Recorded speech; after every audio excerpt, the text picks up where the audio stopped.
Doesn't matter how well you did this week, you got to do better next week. And that's good for some people, but man, I was just wearing myself out on call. It would kind of be a hamster wheel, like everything repeated, start over, and it's the same day, like Groundhog Day. And that's part of the problem is most of the time people aren't going to do what you need them to. And if they are good enough to do that, they're not going to last long because they're going to become us and not work for us anymore. They're going to be our competition.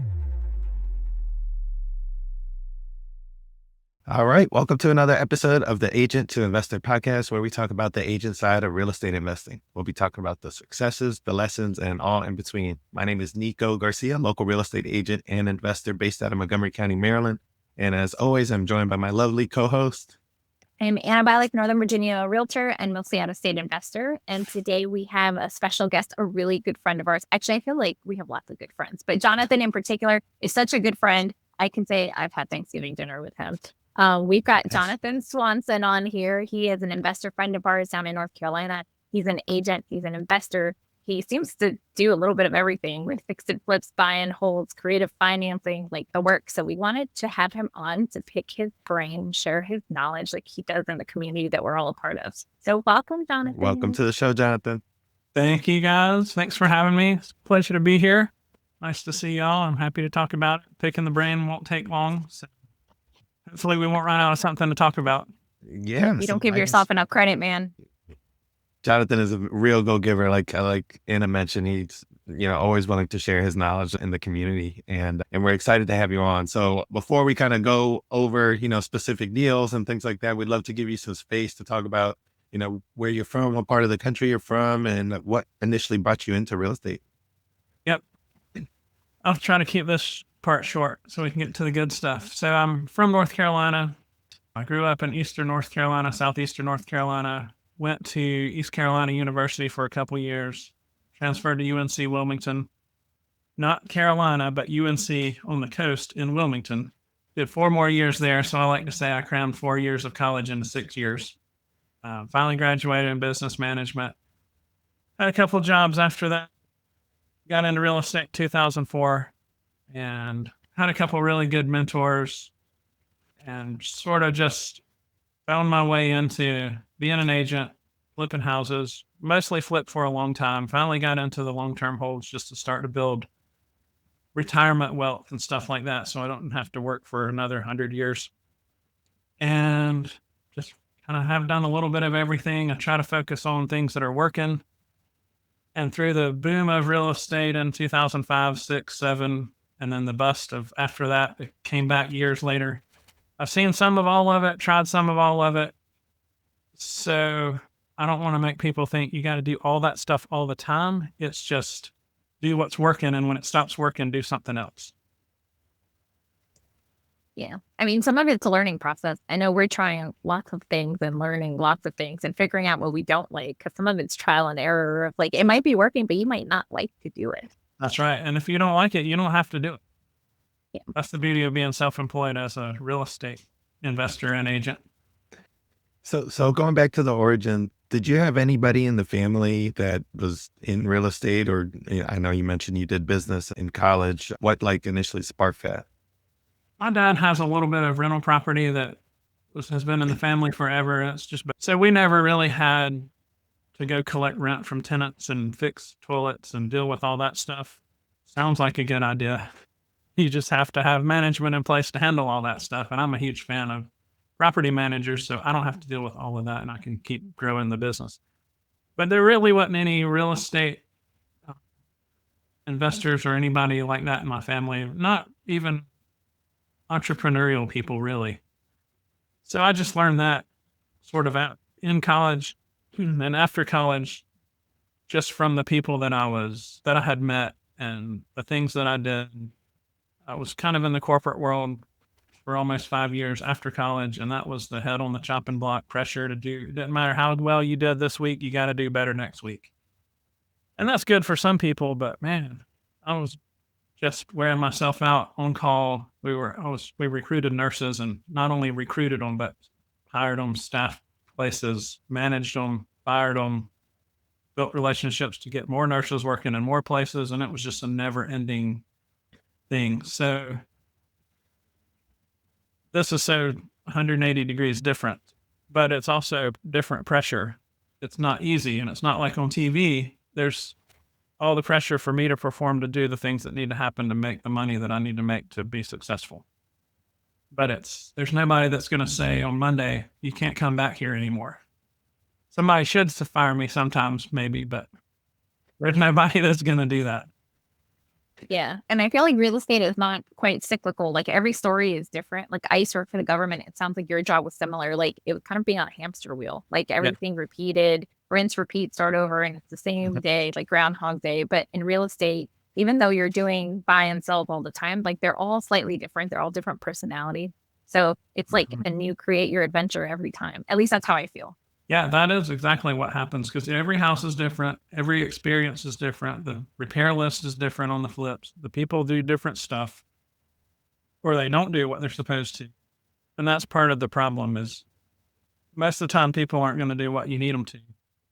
And if they are good enough to do that, they're not going to last long, because they're going to become us and not work for us anymore. They're going to be our competition. And that's an ongoing struggle. That's never going to go away. There's always going to be subcontractors that come and go. They're always going to do 3 or 4 jobs and suck after that. And that's just ongoing turnover that we all have all the time. So Jonathan, talk to us about those early stages. I know you mentioned you started with that boom in 2004, 5, 6, 7, and some of us that weren't in the business in 2008, but heard about the huge housing recession and things like that. How did your business look during those years? Were you strictly working as an agent, or were you actually doing fix and flips during that housing crash? That's a great question. So the very first house we bought was my very first listing right after I got my license. And me and one of my buddies bought it thinking, we're going to fix this thing up. We'll do some of the work. We'll sub most of it out. We knew a handful of people that could help us. And that was when you could walk into the bank and say, hey, Shirley, I need $50,000 next week. Today's Wednesday. She would say, come in on Tuesday. We'll do the paperwork and we'll close Thursday. I'll let the attorney's office know. It was that easy to get that much money for a flip. Our very first one, that is literally what we did. So we bought it, closed on it. Then we saw the market was so good, maybe we don't have to do anything. So I listed it. We bought it for $50,000, sold it a month later, or maybe even less, for $75,000. And all we did was put a temporary pole in the yard so we could move the electricity from the house to the pole to take everything apart and put it all back together in the house until we could safely put the electrical back to the house. So that was an interesting deal. And I remember my wife saying, are you sure you're going to do this? Yep, let's do it. And then after we closed on it, she said, when can we do this again? And we've been doing that for a lot of years since then. So that was just a quick and easy surprise, but it wasn't because I was a genius. It was because that's how the market was. Yeah. And I found that house because another agent that knew what I was doing or wanted to do called me and said, hey, I know this other agent who's got this house coming that's a bank-owned property that you might want to go look at before it hits the market. So we kind of got a head start on that and beat the market to it, which is probably what made it all come together. And were you actually reselling fix and flipping during like the 2008, 2009, when everything, the doomsday, or was that you kind of did a different model during that time? I did a whole lot of nothing during that time. And there was just enough to keep things moving. And a home equity line, thank goodness, that I had set up on our primary residence that we lived off of for a couple of years.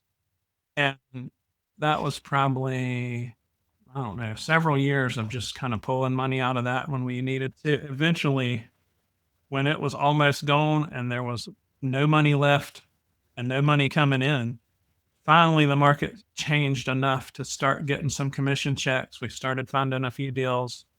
Because when there's a lot of deals, there's no money. And when there's a lot of money, there's no deals. So the market finally shifted. We got back into making enough money to pay the bills, because we were not far from not being able to do that because everybody was looking for a job. I kept thinking half the 2,000 realtors in town will disappear and that'll make it okay for me and I'll make it. But that didn't happen because there's not a lot of jobs here for the realtors to go do instead of being a realtor. And there wasn't as many investors back then, but, or at least we didn't know about them because the internet now is so much better than even then. And things we find through the wholesalers and stuff is so much easier now compared to then. But we made it through that, started getting enough commission checks, getting enough deals, did some more flips. We just had to buy lower, found more money.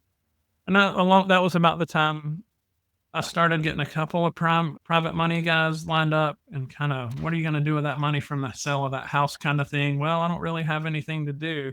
You want me to use it and pay you interest? Oh yeah, that sounds like a good idea. That's what we did kind of early on. And that was before DSCR loans and all that stuff came along. We barely made it through that. And then after about 2011, the market started to get better. By 2016, we sold that house we lived in, paid off the equity line, 5-6 years later. Walked away from that deal with a little bit of money, enough to put a little bit down on the next house that we built in the same neighborhood. And thank goodness we did that then, because now there's tons of equity and no home equity line, and I'm going to keep it that way because that was almost a disaster. So it sounded like you got licensed and you were kind of doing the investing thing. You were building relationships to get deals. It kind of sounded like it was in tandem, right? Did you get your license originally because you wanted to get into investing, or were you looking to, help people buy and sell, or just a mixture of both? That's right. I got my license so I could have the tools accessible to be a better investor. And I met a couple guys, including my real estate mentor, that eventually, when I was full-time into real estate, he helped me learn how to flip houses. I ended up helping him flip his houses, and then I would list them and sell them. And that was probably 20% of my business for several years. And then I met other investors because he got me into the RIA and on the board of the RIA. And basically he said, you need to be in charge of programming. So you go find people to come to the group and get in here to teach us. I said, well, that sounds terrible, but okay. So that's what I did for a long time, like from 2005 to 2011. And then when the kids came along, I just didn't really have time to do that. But then in the last few years, I've done that again. I'm not doing it anymore because I just don't have the capacity for it. There's so much more out there like this that we can learn from other people, not to mention the RPM group. And I think the RIAs are still valuable.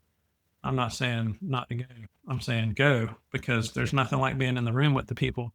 But that's where almost everybody got started then, in probably every market, because that was the place to go meet people to learn how to find deals and trade deals and deals for sale, money available to use. That was just the way to do it then. We're all agents, we're all investors, right? And, we talk about this all the time, like how small of a percentage of real estate agents, even though they're doing all these transactions all the time, are actually investing in real estate themselves. In your opinion, why do you think that is? I think a lot of it is we don't know what we don't know. And a lot of it is risk tolerance. Just like my wife, she's like, you sure you want to do this? Well, that's what stops everybody. We can't get out of our own way. And then if we think we want to do it, when we go to the RIA meetings, we get stuck in the analysis paralysis and all that stuff. And this is what we always talk about in these conversations. There's a few people that can get past that, handle the risk, calculate the risk, and actually do it. And then there's the visionary and the implementer. Most people are not both. So you need somebody to help you do it. And it's hard to find partners because that's a whole nother disaster waiting to happen. So there's just a lot of obstacles like that. Mostly mental obstacles, not to mention the economic and the deal funding and what do you do with it when you have it. There's just so many things you need to know to make it all come together to be successful. And then when all the TV shows came along where they're flipping houses and making hundreds of thousands of dollars, that made everybody think they could jump in the bandwagon. And then you got to fight all the new people. Then all the gurus come along and they're selling the books and courses and weekend boot camps and all that. And then it's like, wow, there's people bombarding the people at the foreclosure department at the courthouse because they saw the TV show and went to the boot camp and did all that stuff. And there's a handful of us that are really doing it. And then that changes everything for us because then people are paying too much and we're having too much competition, and those people don't do very good rehab sometimes, and it's just a big mess from there. But the risk tolerance and the mental barriers are, I think, the answer to your questions, and I'll stop there. I love that. And some of those won't do so well and on the losing the house, and that's where like the more experienced investors can like swoop in and then come save the day. But you're right. I think that's part of the reason why investors have a bad rap, because you do get these Yep. people that think they can copy the people on TV. Because now Brian and I watch some of these shows and we're like, that didn't happen that fast. They had to pull No way. permits. That takes weeks, like the inspections. Like they don't show any of the things that cause the delays, like the true delays that we're like, that's no way that happened in 10 weeks. That's right. There's no way. They had a production crew helping them.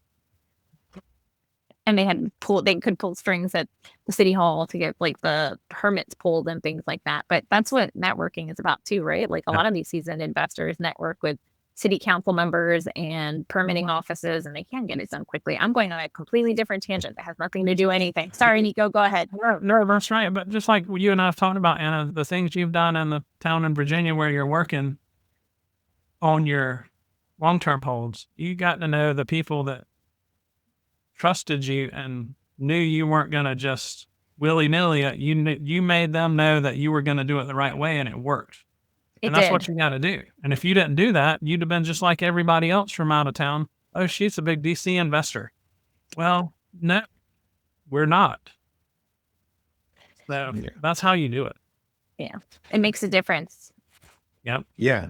And I think another benefit for being, an agent and an investor is you start building these relationships. I know Jonathan talked about it and getting, pocket listings or deals before they come to the market. I mean, a lot of the times the best deals are the ones that nobody else is seeing right on the MLS. That's actually how I bought my primary residence here where I'm recording. So, building those relationships and then letting people know, hey, I'm an agent. My name is Jonathan, but I also do fix and flip. So if you have a property that needs a little bit of work and the seller doesn't have money to repair it, let me come in and give you an offer, maybe save everybody some time. So that could be a benefit as well. That's right. And I tell agents all the time, I'm looking for the for the leads that you get for listings that are embarrassed for you. You're embarrassed to put them in the MLS, and the seller is more embarrassed than you are to put them on the MLS and pictures on the internet to let the whole world see them. I'll Yeah. take those off your hands before they ever get listed, and we'll come up with something hopefully that the seller's happy with, I'm happy with, and I can make a little bit of money on. Tell them all the time, I've never gotten rich yet on one house, and it's probably not going to happen on your house, but I can probably put something on paper that you can live with, and I'm really going to close, and I'm not going to wholesale it to somebody else. I don't need to find somebody that's going to pay more than I am to get rid of it. I can really close on it. And that's just part of the building rapport that we can talk about it. But you tell me what's next. Yeah. Well, are you actively still like buying and selling for clients, or are you just focused It on the is. real estate? And you are. So when you meet with a listing with like someone that reaches out and says, hey, you were referred or whatever, do you give them these options? Do you say like, I can buy the house from you? If it's like one of those situations where it's not necessarily turnkey, when you go to the listing appointment, do you provide that as your a la carte menu? Sometimes, and it depends on the house. And now I've been an agent for long enough that I get the friends and family people coming to say, I'm moving. I want you to help me find a new house. And I want you to sell my old house. And that's probably the house that I helped them find 10 years ago or 5 years ago or whatever. So that's not easy because nothing's easy. And it's harder now than it's been in a long time. I should say that very specifically about residential listings and buyers, because there's still not much inventory. Nobody wants to sell the houses with the super low rates because they can't replace it with what they need or want without spending way too much. So they just stay. So that's that lock-in effect we've talked about. But if people do need to move and they have a retail house and they're buying a retail house, I love those transactions because then I'm the listing agent and I can control the purchase on the buying side and the listing on the listing side so that we can try to make it a smooth transition, which again, it's not that easy, especially now. And also I'm listing the flips that we're selling. And that's just regular real estate commission agent stuff, I would call it. But if I get a lead for a fixer-upper, because I'm an agent, I have to tell them I'm an agent, disclose all that, and say, look, you're going to get more money if I just list it, no matter what the condition is. The MLS will do its job, and it'll find the one buyer in the world that's going to pay more money than anybody else. That's just how it works. That's why I don't find a bunch of deals on the MLS. I have to get them before they get there. But sometimes people say, and people don't believe this when I say it either, I don't care about the money. I need it going. I've got a problem that seems like you can solve, and I need it to go away now. And that's a different conversation. So I basically give them the menu and say, what do you need to do? Because I can buy it. I can list it.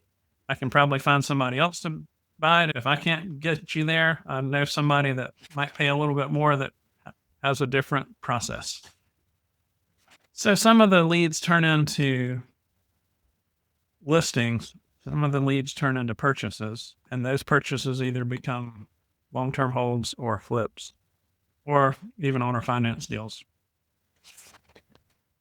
Yeah, I love that. It sounds like, the offer memorandum that we talk about, just kind of giving them options, right? You're letting them know, hey, and you're transparent, right? You could still probably make more money going on the MLS, but, it'll take maybe 2 weeks to a month to get ready to put on the MLS.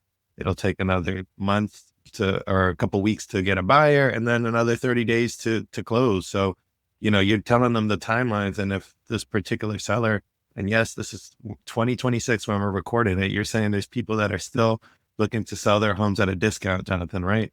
Yep. They're out there. You just got to find them. And we have to dig deeper and farther than we used to. But I think we're starting to see more because people wish they sold last summer because they feel like that was the peak. Yeah. So I'd love to talk about how we talked about your origins, fix and flips, and where you are today in terms of how you were able to scale and what was your main strategy when you were buying properties. Because I know you own rentals as well, not just flips. Part of that, it was mostly the market changing. And as the market got better and the private money, I've got a really good friend that we're going out of town today for the weekend. But he became my private money guy, and then we sort of became partners on the long-term hold stuff. So we just bird everything for the last 6 or so years. That's about 2018 or 19. We've been getting the leads, trying to keep a lot of them, and doing what is the BRRRR is: buy, renovate, rent, and refinance. I think I got that right. Yeah. And then we just keep them and hopefully they cash flow. And early on, we were able to add value and cash out, refile them, and have more than we started with. Now we're getting a little bit less than we started with. So overall, we're probably still a little bit behind most of the time. But we've accumulated quite a few rental properties, probably more than we need. And that will result in selling the ones that we don't really like as much as we like some of the other ones to pay down the ones we want to keep, to create the small and mighty portfolio that will be fewer properties with more cash flow and more equity. And that's been our strategy to shorten my 50 years to retirement for the last 6 or 7 years. And now I might be able to retire before I'm dead because of that. And him too. So with my effort and his money, we have done well, but not so well that I can quit now. But I can kind of see that maybe one day I won't have to work. And that's taken a long time. There's no get rich quick overnight. And if that does happen to people, it's because they were lucky and the market cooperated, and that could change. The trap door could fall out from under you at any time like that. Because there's not, I haven't, in over 20 years, I haven't found the get rich quick in real estate methods, and I am still looking. But if somebody knows where it is, please let me know, because sign me up. I'm ready. So, Jonathan, it sounds like you did the BRRRR method, which is a fantastic method. And, it's a way to recycle some, if not all of your money and continue buying rental properties. But you also mentioned a private money, partner. For those who don't know what that is, what's a private money lender and where do you go about finding, somebody that could help you to scale like that? The RIA is a good place to start. People ask me that question a lot, and I say, you probably already know the person that has the money. They just don't know you need it, and you don't know they have it. So all the social settings, there's that delicate balance of, hey, I'm a real estate agent, and if you need help, call me. Well, everybody knows a dozen real estate agents, but not everybody knows a real estate agent who's flipping houses and has rental property that can use money to make more money for both of us. And that's the real short answer. You just have to tell people what you're looking for and make them know you're competent in executing. And one time at the RIA meeting, a guy standing at the front of the room, one of the board members who ended up creating a huge platform and selling it for millions of dollars here, he said, you know how you find private money? In front of the RIA group. He said, like this, raise your hand if you've got money to loan. Hold it up there. Now, everybody that needs money, look around the room and make a note of who these people are. And there's probably people that didn't raise their hand, but there's money in the room. There's deals in the room. There's rehabbers in the room. That's the physical people in the room. That's just the people in this room. But now with the Facebook groups and the platforms with the deals getting emailed all over the country to all the people that are looking, and you set up your buy box and you can kind of narrow it down to what works. There's a lot of people with a lot of money that would rather have people like us using it to get a better return, sometimes a much better return than wherever they had it making their little 3 to 5% returns, but lower risk. But there's a lot of people that borrow a lot of money for real estate flips, and I wouldn't even say it's high risk. It's just different risk. Yeah. How would you, for someone that doesn't have as much experience, that is looking for a private money partner, you told them go to a RIA, put your hand up, tell people, but then how can they go about, I'll say, vetting themselves to this person, proving themselves to this person? Do you have any recommendations for someone that maybe doesn't have a ton of experience, but wants to try to start? Like, how do you start? Trick question. No, that's a good question. I heard somebody talk about this yesterday, and most of what I say in these conversations is just stuff I've heard other people say, and I've done some of it, and most of it I've done. But you have to offer something of value, and the something of value is, I know how to coordinate projects, and get from the beginning to the end, and if I can use your money to do that, I don't necessarily think you should tell the investors in the room at the RIA, I've never done this before, but this is what I'm doing because I'm going to do it. And maybe you partner with somebody that's already doing it and just be kind of the bird dog and helper and the apprentice and intern or whatever you want to call it. That's kind of what I did. So do that enough to get good enough at it to earn the trust of maybe even that same person that's your mentor, to be able to leverage those relationships to get to other relationships. And I've only had really 3 different private money people that had enough money to do a deal or two of their own. And there's been other people that have had less money that I've used, but you only need 1 or 2 people really. If you can create a long-term relationship of good, I'm going to spend your money like it's my money. I'm not going to waste it. I'm not going to embezzle it. I'm not going to do all that stuff. And that's hard to do because everybody gets greedy eventually. But if you can establish that and understand that you're not going to wake up at 3 o'clock. I don't want my investors to wake up at 3 o'clock in the morning thinking, am I going to get my money back? I'm going to make sure they're going to get their money back. Even if it means they end up with the house, they're still going to get their money back and probably then some at any point in the process of purchase to sell. I love that point that you mentioned that you only need 1, 2, 3, maybe 3 private money lenders. And these could be people in your inner circle that you don't know. So I think it's so important. I've used private money myself, and I have one guy that I go to, and building a relationship is so important, right? Like, even if you are newer, and his question was like, how do you build credibility if you're new?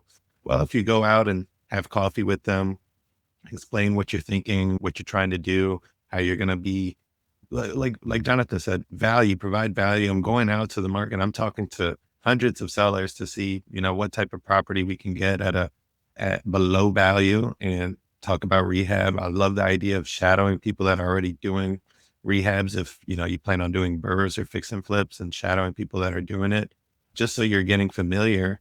And, this is going to take time, right? You're not going to meet somebody and one day is just going to give you $300,000, right? You're going to have to nurture it and, build yourself up as credibility, even if you are newer. So those were all great tips.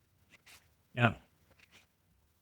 But I did want to, I know we're on 30 minutes. I wanted to talk about, because Jonathan and I were talking about a seller finance deal. He's actually helping me out on something that I'm working on. And then he told me a story of how he found this very unique seller finance deal. So do you mind walking us through like where this lead came in, and, what made it appealing to you? You've become like the Leota of seller financing in the group. There's one other person in there who's probably better at it than me on the West Coast, but she found some really cool stuff too. So back to what I said about the property managers, they're not just taking your 10% every month off the top. They're super valuable. So this deal came from our property manager, and she had told me about it a couple times and just mentioned it. And she said, but she's not ready yet, but she's going to want to talk to you. I'm going to tell her she needs to talk to you. So this was a lady who had some health issues. She's in her mid 70s. Single lady, widow, one daughter. And she had 6 houses that she wanted to sell, but she didn't want to eliminate the daughter from being able to live off of them, but she didn't want to sell them and hand the daughter a bunch of money at the same time, all at once. Because she wanted to know that the daughter was going to have years of stable income from this rental portfolio without having to manage it. So as we started talking to the property manager, I kind of went through that, and I ended up meeting with the seller a few times. And Justin in the RPM group kept saying, he was my quarterly action team coach at the time, and he said, time kills all deals. I said, I know, Justin, but this is going to drag on for months, and I'm working my way into it. I'm building trust. I'm going over, hanging out with the lady for an hour and a half, 2 hours at a time. She's telling me what she wants to do, and I'm sort of engineering it as I'm learning from her. And I'm not pushing her into anything, because I really don't do that anyway. But I'm got to be especially careful with this one, because she doesn't know me, but she will. And I think I can get this done. It's just going to take a long time. So several months went by. And finally, we landed on, of the 6 houses, very long story short, we bought 5 of them with owner financing with no money down, over a 20-year amortization schedule, a really low interest rate. And then the 6th one we paid cash for, so she would have some money now, satisfy her daughter. Here's some money, go blow it on whatever you want to. And we reverse engineered that deal into, here's the money, your revenue, here's your net income, and that's about where we need the payment to be so that we can make a little bit of money. But all of them were occupied. Most of them needed repairs, but nothing major. But as they come vacant, we knew they were going to need sort of a rehab to get back up to standards and not be a slumlord, to get more rent and all that stuff. So that's the deal we put together. And that's the super short version of it. So I'm happy to break that down. Just ask me the questions that you want me to dig into, because we'll be here for 3 hours if I don't stop there. I have a question, I guess, starting from the beginning is, well, because you were able to find out her pain points. Like, do you have a specific process or series of questions or way? And it may be different for each person. Like when you go into these situations, like, money may not be the main issue. How do you dig in and get them to tell you what really it is that they need help with? Mostly just asking open-ended questions and listening.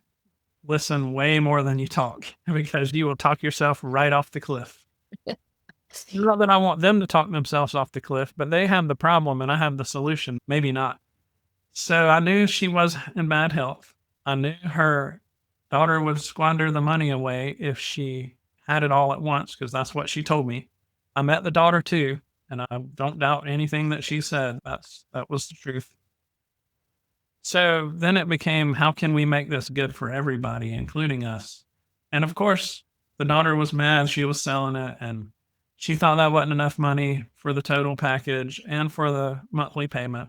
But once I showed them, you think you're making this much, but you're really making this much, and you're still having to deal with all the properties, the tenants, the toilets, the trash, all that stuff, the turnover, the maintenance, the taxes, insurance.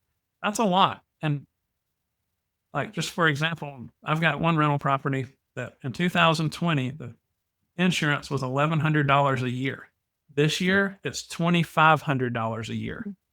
So that's what happens. That's why rent has gone up 40% or whatever it is. I don't know that's the number, but it has gone up. Rent has gone up a ton here and everywhere, but we're still not making any more money because there's other costs that have gone up at least as much as the rent increase.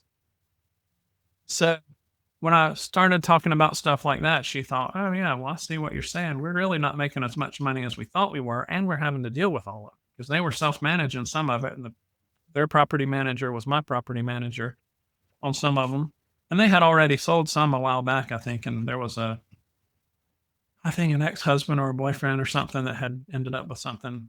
So they had a mess, and I just came in as, well, tell me how I can help, and that's what we did. So now for the next 20 years, the daughter's going to have good income, whether or not the mom is here. And the mom's still here and doing okay still. So they're still kind of where they were, minus all the upkeep and stuff. Yeah. Do you stay in contact with them still on occasion just to kind of check in, or do they just get a check every month and you're like, I don't have any contact? I need to stay in touch with her, and I ask the property manager about them all the time.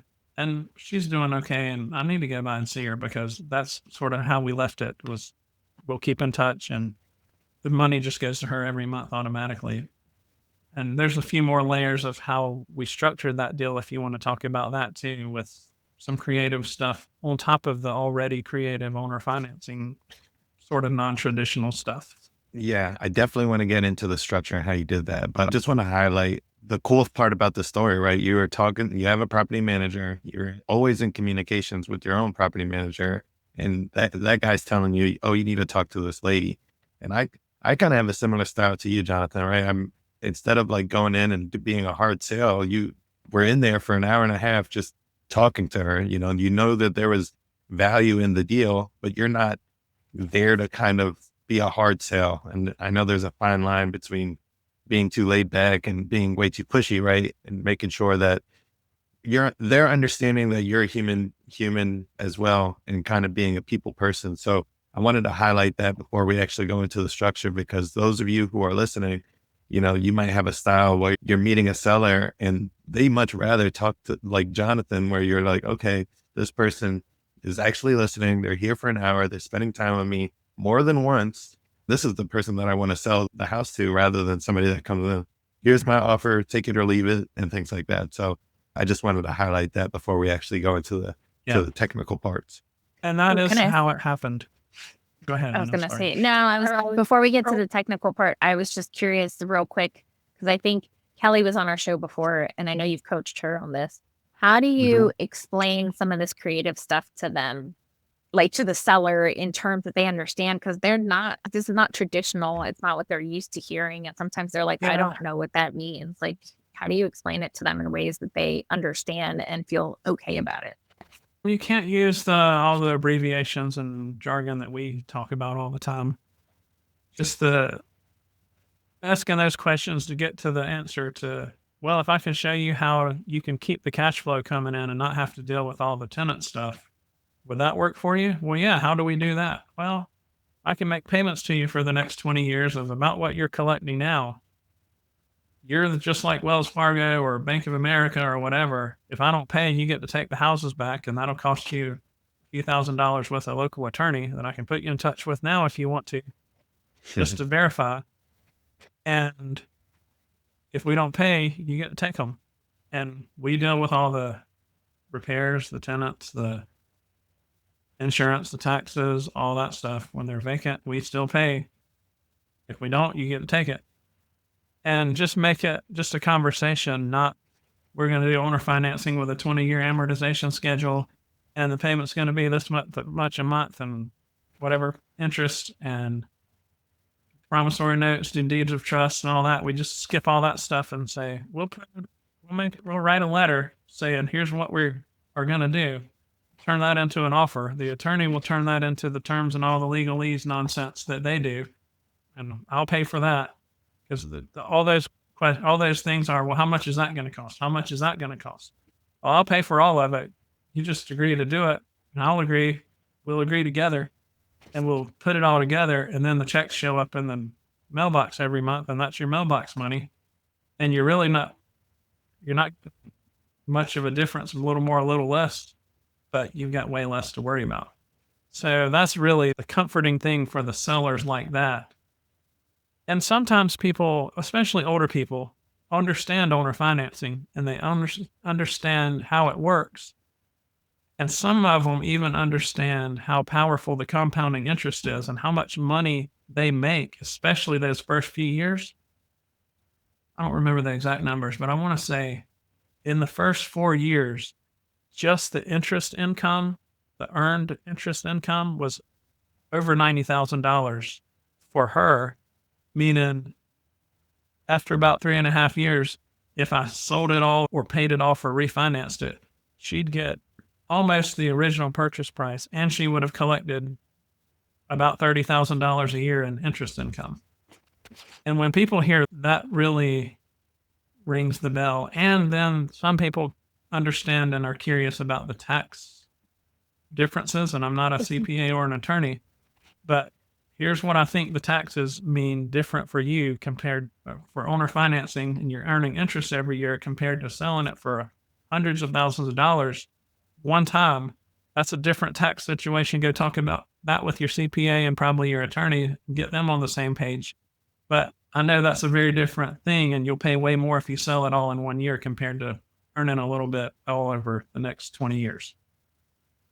So you bring up a good point. And I know you mentioned, the people that understand this might be older, baby boomers getting ready to retire or things like that. And they're the ones with, a ton of equity. They own a lot of these properties, maybe free and clear.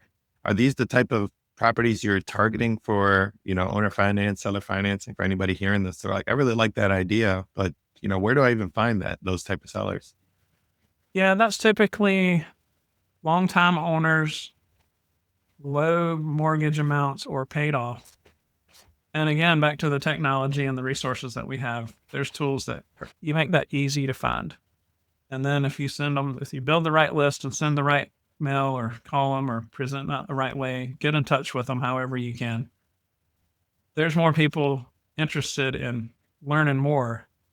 And then you just kind of get to qualify them or disqualify them. And that might even lead to other listings or cash deals or whatever. But you just have to put it all out there, see what fits, and make a deal or not. And either way, if I can send them to somebody else that can help, that's fine too. And they might know somebody else later that I've had people bring me other deals that I bought houses from or didn't buy houses from. So Jonathan, this specific deal, I know you mentioned you bought one cash and then the rest were owner finances. Was the owner finance like a package of all the properties, or was it more like owner financing and they were kind of different with each one of the other 5 properties? I don't know if I asked that question correctly. Yeah. So each of the 5 houses that we bought with owner financing, each one had their own deed of trust and promissory note, which means there's a security instrument and agreement to pay for each house. So we could sell or refinance each one individually, and it didn't affect any of the other ones. So that was one thing inside of RPM, especially, that I got a lot of help from a lot of people for that. And then the real nugget was make substitution of collateral, or SOS. I can't think of what SOS means. Security, substitution of security, or substitution of collateral, which means if we have a double wide mobile home that's paid for, let's just say, and we had one at the time that was paid for, we can move the financing from property number one with that lady, we bought it with owner financing, to the mobile home. We can substitute the collateral of property number one to the mobile home that was paid for, because it's hard to get a DSCR loan for a mobile home that we don't live in. So once we move that loan, then we can go get a DSCR loan for property number one based on that whole situation. And I'm not saying go out and get a 90% LTV DSCR loan. That's the stuff we can't say to the sellers, DSCR, LTV, all that stuff. We're not going to go out and overfinance the house we bought with owner financing, because we want to keep equity and earn equity and pay things off eventually. So we'll get, let's say, a 50% DSCR loan to replace the loan that we moved away from property number one to the mobile home. So we're leveraging more properties and losing one that was paid off, but we've gained one. And if we average just those two properties out in the portfolio, we're probably about the same cash flow, but now we've got two assets instead of one, appreciating and cash flowing, and we're diversifying our risk a little bit more, because if one's vacant, we've still got another one to help pay it off, or carry it. So that became a really powerful tool to leverage things in ways that we didn't even really think of or plan on. And I probably would, I'm not sure I would have known how to do that or been able to create that without the RPM group and people like y'all in that group, because we talked through that a lot. And while I was building that relationship and going through all that, listening and troubleshooting and deal crafting, that's what I was doing. When I would leave her, I'd call the people in the group and say, here's what I know now. How do I do that? And that's what we did. Can I ask, and we'll definitely talk about RPM in a second, but specifically about the substitution of security. And I've heard Chad talk about this as well. Is that something that you agree on up front? And then if you were to switch it down the road, in your example, to that mobile home park, do you have to let them know? Or how does that work? Do they have to agree to it later down the road? They agree that it's substitutable in the initial paperwork before closing. And at closing, she didn't. We put some sort of safety measures in place just to mostly to protect her. So there was a lot of stuff we could have done, and a lot of people that were the seller, if she would have been harder to get along with and more, she could have over-engineered the deal, I think, on her end, and made us have to do a lot of hoop jumping to be able to move the collateral. But she didn't. So, because she did so little, my attorney said, you need to at least make it so you have to get an appraisal on the house you're moving the loan to make sure that it's at least like a 70% LTV or better. Yeah, that makes sense. Just to protect her and really us too, because we don't want to over leverage anything. We just want to be able to move those 5 loans to 5 other places that we wouldn't necessarily be able to get good or easy financing on. Not that it's not good for that, but we're in such a good position because it's already paid for. So we're moving her loans to better positions typically. And we can move them again if we need to. Like if one of those properties we moved her loan to ends up being one of the ones we sell to downsize the portfolio and pay off other stuff, eventually we probably won't pay those off until the end because they don't want us to. But we also don't have a prepayment penalty. But we don't want one. We don't want to pay them off. Mm-hmm. So there was a lot of stuff like that we put in place to help her and us, because this is a small town. we don't want to have bad reputations, and because it's so easy to, you mess up one, even if people think you messed up and you didn't really mess up, it's real easy to go out of business because somebody said you did something stupid or wrong when you really didn't do anything. So we're real careful about doing things the right way, even with rehabs and the whole process of everything. We have to do it right or we're going to be out of business because somebody's could accuse us of anything at any time, and you just can't be careful enough. Okay, sure. And these deals are happening in your town where you live, right? Like this is, so it's different than those out of state investors that are like, well, I don't actually live there. So Yeah.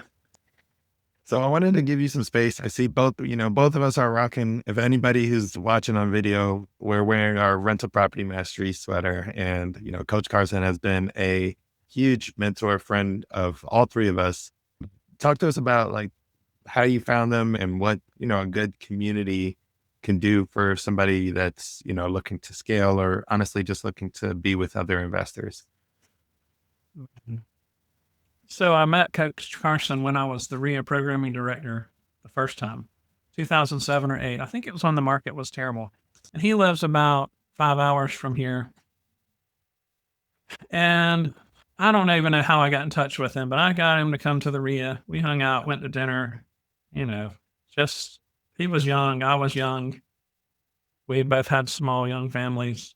And I knew he was onto something. And he had a coaching program or something that he was selling. And a handful of people from here signed up. They went every 6 weeks or something to Greenville, where he is, Clemson area, South Carolina. And they had a great time with that. And I should have gone, and I knew I should have gone then. But I just was so busy by then that I couldn't really, it was hard to get away for the weekend. And it was just far enough that I really didn't want to go. So, but I saw several couples and friends that I knew that went, and they learned a lot from it.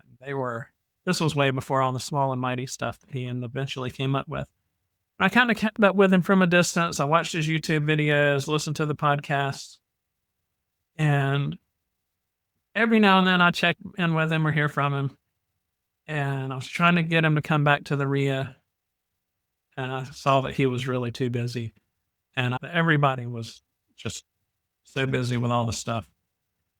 And as I kind of got back in touch with him, right before the BP Con in Orlando in 2023, I was sitting here on Facebook and this RPM ad popped up for Join Coach Carson's new community. I said, man, I don't care how much that is, sign me up. I got to get there before the other 300 people get there, because it was limited to 300 and hopefully will be. So I couldn't click the button and get my credit card out fast enough. And I knew I was going to see him 3 or 4 days later in Orlando because we had talked about it. And I had no idea he was putting this group together. I'm still a little bit disappointed that I didn't get the early bird, not invitation, at least know about it, but that's neither here nor there because we hadn't really kept up with each other quite that well. But it's fine.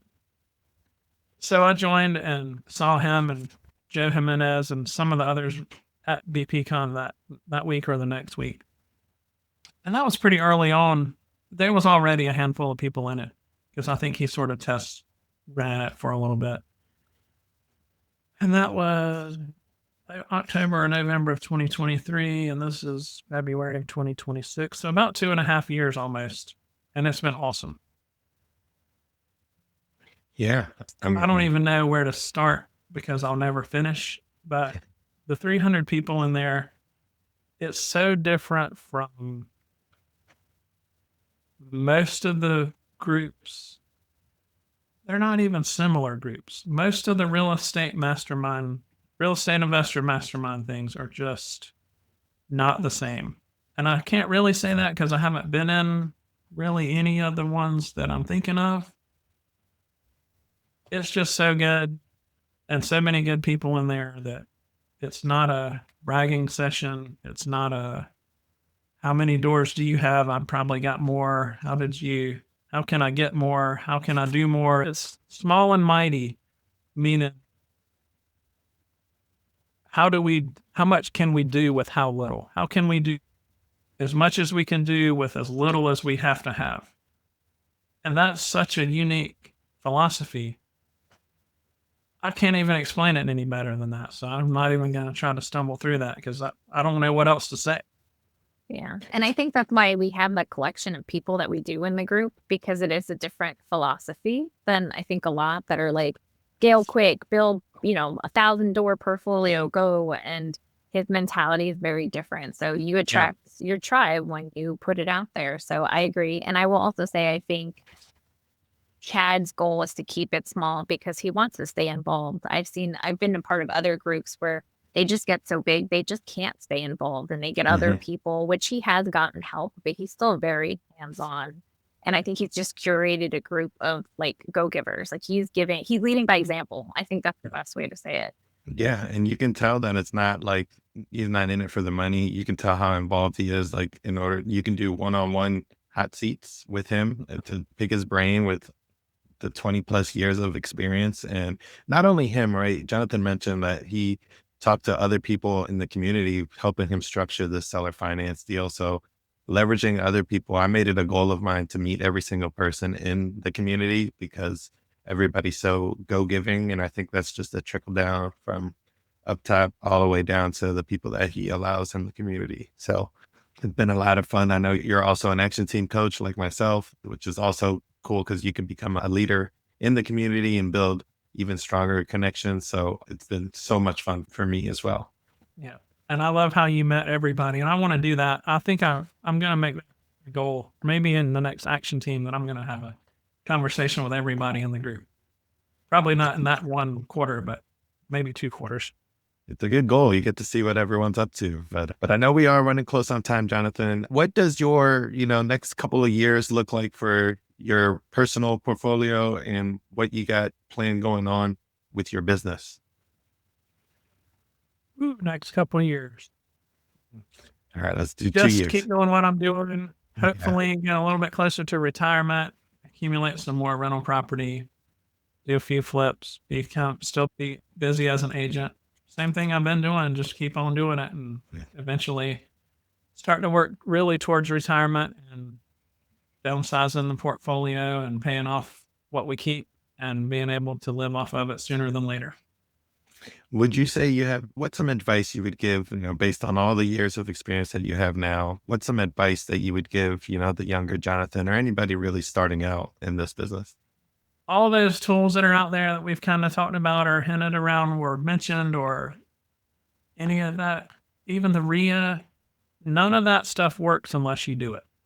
You can analyze it to death. You don't need an LLC to buy a house. You don't need a training program. You don't need to go to the boot camp. You don't even need to have the money ready.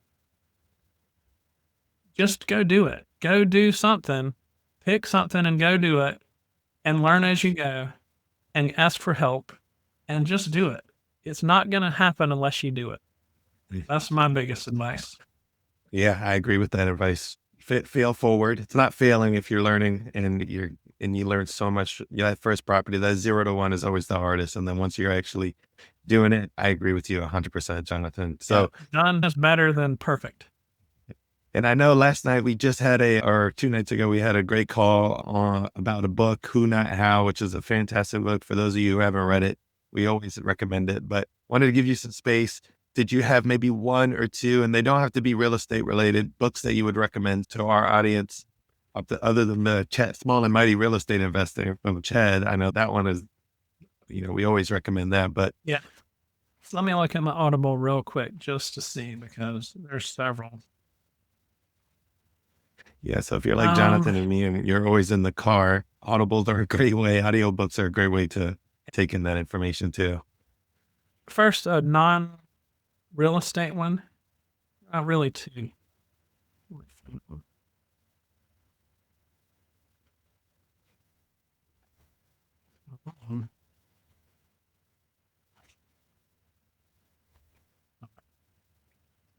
There's Anna.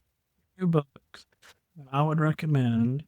He's given his book recommendations that are not real estate. All right. Tim Grover. Relentless. From Good to Great to Unstoppable. and also Tim Grover winning. And let's just say that he was the trainer for Michael Jordan and a bunch of other people. Yeah. Know that guy. And go listen or read those because, man, they're awesome. Love it. Love it. Well, Jonathan, this has been a lot of fun. Where can people, if they have any questions, where could they reach out and chat with you? Are you on any social media or? Sort of. My VA does that. Speaking of who, not how. Wilmington Home Group is most of the social medias have that as the handle. That's a good way to find me. If you send a message there, I will see it eventually and respond to it. That's probably the easiest way. And if Or you join join RPM. Yeah, or if you join RPM, those guys are direct messaging, a lot of coming and going, a lot of stuff in there. Gets just great conversation and helping and go giving and all that stuff in there all the time.